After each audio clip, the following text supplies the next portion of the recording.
Hey friends, welcome back. In today's tutorial, I'm going to show you exactly how to get your Power by Date slicer to always default to the latest date in your data automatically.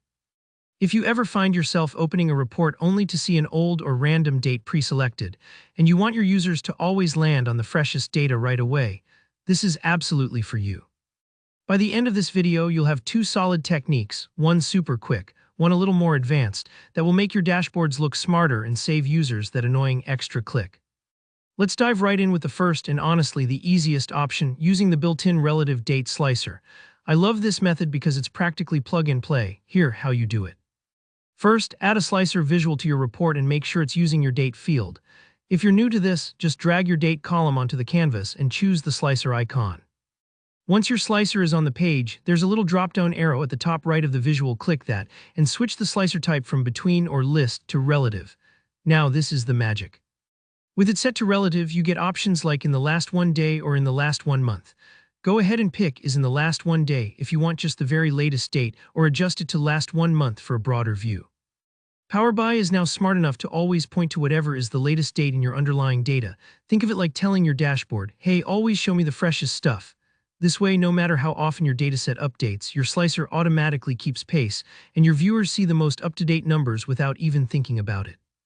Now let's take things a step further with a DAX-based approach if you need a bit more control. Here's a common scenario. Maybe you want to display the latest date more obviously, or you want to auto-select it specifically, not just filter to a range. We're going to create a quick DAX measure to pinpoint that latest date. In your data pane, create a new measure and just type, latest date equals max of your date field, that's max date. What you've done here is told Power BI, grab the furthest date from this entire column. Simple as that. Next, drop this measure into a card visual so users can always see, for example, data as of March 31st. It's that extra little touch that builds trust with your audience. But what if you want your actual date slicer to auto-select that latest date every time? Here comes a neat trick. Change your date slicer to the drop-down mode so it's only ever showing one value at a time. Now you can sync it up by adding a visual level filter to your slicer.